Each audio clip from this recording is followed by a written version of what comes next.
15 pesos kada kalahating kilo ang benta mo, may gana ka pang sabihing mura yan. Isasauli ko ang buong bayad. Pero dapat walang mababawas na karne, kahit isang piraso. Nalulugi ako sa pagbenta ng native na itim na baboy na nagkakahalaga ng 49 pesos kada kalahating kilo. Ibinenta ko to sa inyo ng 15 pesos lang kada kalahating kilo. Noong bisperas ng bagong taon, pinangunahan ng kapitbahay kong si Leo ang isang grupo ng mga tao para harangin ako. Sabi niya, pinagkakakitaan ko raw ang mga kababayan namin sa masamang paraan. Dala-dala nila ang binili nilang baboy at hinihiling na isauli ko ang sobrang binayad nila. Sige, pwedeng-pwede kong ibalik ang buong bayad. Pero dapat ninyong isauli lahat ng karne sa akin. Tingnan natin kung makakahanap kayo ng mas magandang klase ng karne kaysa sa amin. At mas mura pa para sa bagong taon. Nag-aalaga kami ng native na itim na baboy. At sa mga katayan sa syudad lang kami karaniwang nagsusuplay. Hindi kami nagbebenta ng tingi-tingi. Pero para sa mga kababayan naming hindi gaanong nakakaangat sa buhay. Para makakain sila ng masarap na karne sa bagong taon. Tuwing bagong taon, kahit malugi ay ibinebenta ko ang native na itim na baboy sa mga taga-nayon. Ngayong malapit na ang katapusan ng taon, lahat sila ay sa amin bumili ng karne. Noong tinimbang nila pag-uwi, binigyan ko pa ang bawat isa ng dagdag na 2 o 3 kalahating kilo ng karne. Noong umaga ng ika-29 ng buwan, bigla na lang nagdala ng maraming tao ang kapitbahay kong si Leo. At basta na lang pumasok sa bakuran namin. Hinihiling na mag-refund ako, pero ang karne na hawak nila ay hindi na buo. Mayroong naka-marinate na sa palanggana, mayroon ding ginawa ng palaman sa dumplings. May dalang dumplings, at mayroon ding may dalang isang kalderong nilaga. Kalalabas ko pa lang ng bahay. Sumigaw na agad si Leo na siyang namunguna sa kanila. Chiyu, di ba sabi mo mura mong ibebenta sa amin ang baboy mo? Nagtanong-tanong ako sa bayan kaninang umaga. Ang pinakamurang baboy doon, 7 pesos lang kada kalahating kilo.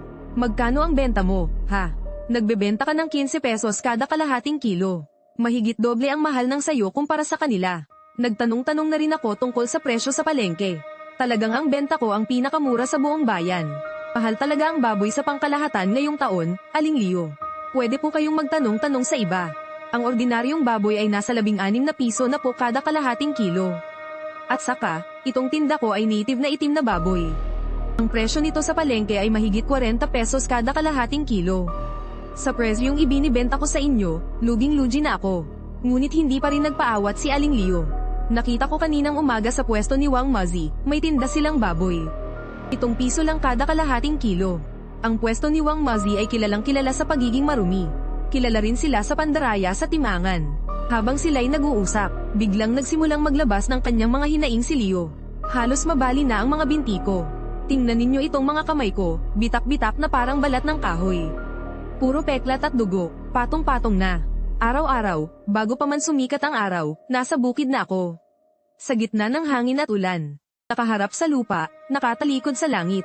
Biglang nadala ang damdamin ng mga tao. Nagsimulang magingay ang mga tao. Ang pananahimik mo ay nangangahulugang pagsang-ayon. Kailangan mong magpaliwanag ngayon. At linawin mo, hindi na ito pwedeng patagilan pa. Masyado na siyang ginigipit. Nagkakaisa tayo rito. Sino bang takot sa paliwanag niya? Kailangan nating marinig. Tumikim ako. Ale. Sobra naman po yung paratang ninyo. Ale. Sige nga po, sabihin ninyo. Anong klaseng baboy po ba ang tinda sa pwesto ni Wang Mazi? Native na itim na baboy din po ba? Inimbestigahan ko na rin po ang pwesto ni Wang Mazi. Totoo ngang mayroon silang baboy na 7 piso. Pero medyo may amoy na po ang karne. Hindi na talaga makakain. Ang 7 piso kada kalahating kilo ay pain lang sa mga customer. Walang sino man ang bibili ng karneng mabaho na. Ang ordinaryong baboy nila na maayos pa ay nagkakahalaga ng 16 at 50 sentimo kada kalahating kilo. At ang itim na baboy nila ay 50 piso kada kalahating kilo. Hindi nakapagsalita si Aling Leo. Agad namang humarap ang katabi niyang si Aling Lee. Kitang-kita sa mukha niya ang galit at pagkainis. Chiyu, wala kaming pakialam kung anong klaseng baboy pa yan. Ang mahalaga, mas mura ang benta niya kaysa sayo. Sa tulong ni Lee, agad na lumakas ang loob ni Leo. Noong una kang nagbenta sa mga kababayan natin, nangako ka na mas mura pa ang presyo ng baboy mo kaysa sa karaniwan. Sa lahat ng taon na yun, nagtiwala kami sayo. Lahat kami, sayo bumibili ng baboy. Yun pala, ang laki-laki ng tinutubo mo mula sa amin. Sinong makapagsasabi kung gaano kalaki ang kinita mo mula sa panloloko sa mga kababayan natin? Si Leo, madalas mag-isa lang siya sa bahay niya. Madalas akong umuwi para dalawin ang tatay ko. At sa tuwing umuwi ako, kapag may oras, pinupuntahan ko siya para samahan. Para makipagkwentuhan, madalas ko siyang padalhan ng karne. Tuwing nagluluto ako ng nilagang baboy o gumagawa ng siomai, siya ang una kong naiisip. Kapag may nararamdaman siyang sakit, hindi niya kailanman maaasahan ang mga anak niyang nasa malayo. Ako pa ang nagdadrive para samahan siyang magpatingin sa doktor. Pero hindi ko inasahan na darating ang araw na titipunin niya ang buong nayon para guluhin ako. Kaya pala palaki ng palaki ang babuyan niya. Yun pala, galing lahat sa panluloko sa atin. Kahit maruming pera, pinapatulan. Sa pangunguna ni Tia Leo, nagkakagulo na ang lahat sa pagsasalita. Habang tinitingnan ko ang mga kababayan kong dati mababait at palakaibigan. Ngayon, lahat sila'y puno ng lamig sa kanilang mga mukha. Puno ng pagkalkula. Walang ni isa man lang ang gustong tumayo para ipagtanggol ako. Nakakatawa lang isipin. Ibinenta ko ang 1 kilo ng baboy sa Katayan sa halagang 49. Pero ibinenta ko sa inyo sa halagang 15 lang bawat kilo. Noong kinakain nyo, lahat kayo nakangiti. Tapos ngayon, dahil lang sa isang pansamantalang karatula ng bulok na karne. Pumunta kayo dito para ako ang sisihin. Kumunat ang noo ko. Sige, anong gusto nyong gawin ngayon? Nang marinig nila ang sinabi ko, biglang tumahimik ang mga tao. Makalipas ang ilang sandali, may isang boses na bumasag sa katahimikan. Ibalik mo sa amin ang sobrang binayad namin. Si Tia Lee ang unang nagsalita. Lee Jiajio, ilang taon na ang nakalipas, wala silang pambayad sa mga trabahador para magpatayo ng bahay. Kaya silang mag-asawa na lang ang nag-asinta ng mga blok at gumawa ng lahat. Naawa ang tatay ko sa sitwasyon nilang dalawa. Kaya kinausap niya ang ilang kaibigan para tulungan ang pamilya ni Lee na magtayo ng bahay. Dahil doon, nagkaroon siya ng maraming utang na loob. At gumastos din siya ng malaki. Noong kababago pa lang ng bahay. Kung gaano kalaki ang pasasalamat sa amin ni Lee. Ganoon naman kalaki ang galit niya sa amin ngayon. Habang tinitingnan ko ang masasamang titig ni Lee, alam kong nagkamali ng tinulungan ang tatay ko. Dapat ibalik mo sa amin ang sobrang ibinayad. Hayaan na lang natin, konting lugi lang naman. Sabi ng mga kanayon, nagkakampihan sina Leo at Lee. Swak na swak ang kanilang pagsasabuatan. Napangiti ako, sige, ibabalik ko ang pera. Ibabalik ko ng buo sa inyong lahat. Nang marinig nila ang sinabi ko, kitang-kita ang gulat at tuwa sa mukha ng lahat. Hindi makapaniwalang nagtanong si Lee. Seryoso ka ba? Siyempre, seryoso ako. Agad na nagsiksikan ang mga tao papasok. Ang pamilya ko, bumili ng 730 libra, 450 piso yun. Yung sa amin, 50 libra, 750 piso. Sige, kalma lang kayo. Pwede kong ibalik ang pera. Pero kailangan yung isauli sa akin lahat ng karne ng baboy. Pagkarinig nila sa sinabi ko, biglang tumahimik ang lahat. Nakay na namin lahat. Paano namin isasauli yan? Alam ko na, sinasadya mo to. Ayaw mo lang talagang ibalik yung sobrang bayad. Kaya gumagawa ka pa ng dahilan. Napakasama naman ng ugali mo, ineng.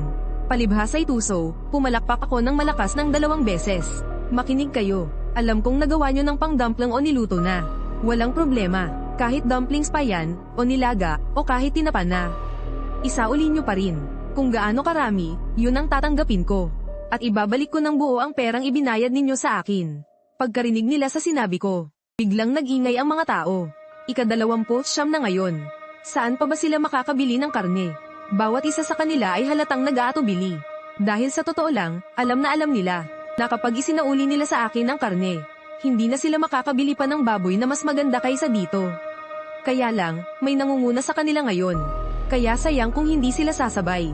Kiyu, ika-29 na ngayon. Hahayaan mo bang walang makain na karne ang mga kababayan natin sa bagong taon? Pumarap si Aling Leo, at sinimulan na naman akong konsensyahin. Aling Leo, ano po bang sinasabi ninyo? Paano naman pong mawawalan ng karne? Hindi po ba't kasasabi nyo lang na mura ang baboy ni Wang Mazi? Sa pagkakaalala ko, bukas ang tindahan niya hanggang sa 8:30. Sa bayan, karaniwan tuwing ika-28 ng buwan ay wala nang nagtitinda. Wala na ring nagbebenta ng karne. Pero ang baboy ni Wang Mazi ay hindi gaanong mabili sa karaniwang araw. Umaasa lang siya sa katapusan ng taon kapag may mga pamilyang kinukulang sa baboy. Para bumili sa kanya at kumita siya kahit kaunti. Matapos marinig ng lahat ang sinabi ko, nagsimula silang magtinginan sa isa't isa. Hindi alam kung ano ang gagawin. Umaasa na lang sila sa namunguna sa kanilang si Aling Leo, na siyang makapagtuturo sa kanila ng dapat gawin. Nagtiimbagang si Aling Leo. Sabay padyak, kung isa sa uli. Mga kababayan, tiningnan ko na. Ang baboy ni Wang Mazi. Mura na, maganda pa ang klase. Mukha ngang sariwang-sariwa. Isauli natin ang baboy sa kanya. At sa tindahan ni Wang Mazi tayo bumili. Kung hahayaan pa nating kumita siya ng pera mula sa panlalamang, sinong nakakaalam kung paano pa niya tayo lolokohin sa susunod? Sige, lahat kami makikinig kay Aling Leo. Sige, umuwi na muna kayong lahat at kunin ang karne. Mamaya, dalhin nyo ang karne dito para maibalik ko ang bayad nyo. Nagsialisan ang mga tao. Nang sila'y magbalik, bawat isa sa kanila'y may dalang karneng baboy. Kulang na ng mga 5 kilo kumpara noong binili. Pero hindi naman ako tanga. Aling Leo, ang pagkakatanda ko po ay bumili kayo ng 15 kilos, di ba? Ngayon, 5 kilo na lang ang natitira. 5 o 6 na araw pa lang mula nang bilhin nyo yan, Tiningnan ko ang 2 pirasong karneng hawak-hawak ni Aling Leo. Halatang halata na itinago niya ang malaking parte nito para sa sarili niya. Nang marinig nila ang sinabi ko, sabay-sabay na napatingin ang lahat kay Aling Leo. Pautal-yutal na sinabi ni Aling Leo. Hindi ba't umuwi ang anak kong lalaki? Malakas kasing kumain yon. Talaga ba? Ang pagkakaalala ko po, dati tuwing bumibili kayo ng karne para sa bagong taon. Tumatagal pa yan hanggang sa simula ng susunod na taon. Nagkataon lang na ngayong taon ay ang lakas ninyong kumain. Dahil malaki na ang oras na nasayang dahil kay Aling Leo. Unti-unti nang nainip ang mga nakapila sa likod. Aling Leo, bilisan mo na't ilabas mo na lahat. Oo nga, kanina pa kami nakapila rito. Nakakapagod kaya, dahil sa pangungulit ng lahat. Walang nagawa si Aling Leo kundi bumalik para kunin ang mga dumpling niya. Pati na rin ang banoroong karne at dinala ang lahat. Isang malaking banga na punong-puno ng banoroong karne. Ang dami namang banoroong karne nito. Pati itong mga dumpling, saan ko naman ilalagay para sa inyo? Tinuro ko ang nasa gilid. Sakto, may 3 malalaking banga. Isang banga para sa mga ulam na karne. Isang banga para sa mga dumpling. At isang banga para sa banoroong karne. Yung sariwang karne, idiretso na lang sa estante. Habang abala ako sa paglilista ng mga bayarin at kita. Abala rin ako sa pagtitimbang. Kaka-rating lang ni Papa galing sa labas, bumili ng mga palamuti para sa bagong taon. Pagpasok niya sa bakuran, natulala siya. Yue, anong nangyayari rito? Pa, sabi po ng mga kapitbahay, mahal daw ang karneng baboy na binenta ko sa kanila. Niloko ko raw sila sa pera. Kaya ngayon, ibinabalik ko ng buo ang bayad nilang lahat. Nang marinig iyon, kumunat ang noo ni Papa. Sa ganitong oras, saan pa sila makakabili ng karne niyan? Mabuti talaga ang kalooban ni Papa. Pero ang tindi ng mga panlalait na tinanggap ng anak niya kanina. Hindi niya alam. Ay, huwag po kayong mag-alala dyan. Dadalhin daw ni Leoneng ang lahat para makabili ng karne. Habang sinasabi yun, tumayo si Lee. Seryoso niyang kinausap ang tatay ko. Kuya Chi, hindi po sa Nana Nadia kami. Nakita kasi ni Aling Leo sa bayan ng tindahan ng karne ni Wang Mazi. 7 piso lang ang 1 kilo ng baboy doon. Pero ang anak mong si Chio, 15 piso ang benta sa 1 kilo. Hindi ba't panluloko na yan sa ating lahat? Kung anong klaseng tao si Wang Mazi. At kung anong klase ang karne niya. Alam na alam ng tatay ko. Ngayon, itong grupo ng mga kamag-anak namin ay ginagamit pa ang presyo ni Wang Mazi para ikumpara. Halatang halata na sinasamantala nila ang kabaitan ng pamilya namin. Sinasadya lang talagang maghanap ng gulo. Nang marinig yun, umiling lang ang tatay ko. Sabi niya sa akin, hayaan mo nang isauli nila. Dahil sa gulong iyon, sinauli ng kalahati ng mga pamilya sa baryo ang binili nilang baboy. Inayos ko at binalot ang lahat ng mga ito. Ang iba ay ipinamigay ko sa mga kaibigan at kamag-anak. Ang natira ay para sa aming kakainin. Tungkol naman sa mga dumpling at iba pa. Idiniretso ko ito sa freezer para maluto na lang paunti-unti. Nakatipid pa ako sa pagod. Hindi ko na kailangang magbalot pa. Samantala, ang mga taong nagsauli ng baboy, masayang-masaya nilang kinuha ang kanilang pera. At sumunod kay Aling Leo papunta sa tindahan ni Wang Mazi. Pagdating pa lang nila sa tapat ng tindahan ni Wang Mazi, may kakaibang amoy na sumalubong sa kanila. Hindi nila namalayang napatakip na sila ng kanilang ilong at bibig. Biglang lumitaw si Leo, at parang walang anumang sinabi. Barado kasi ang mga kanal dito sa bayan. Kaya laging may mabahong amoy. Doon lang medyo kumalma ang mga tao. Simple lang ang tindahan ni Wang Mazi. Isa lang itong silid na gawa sa mga tabla ng kahoy. Hinati ito ng kurtina, sa harap ang bentahan ng karne, at sa likod naman ang pahingahan. Pagpasok pa lang, lalong tumindi ang kakaibang amoy.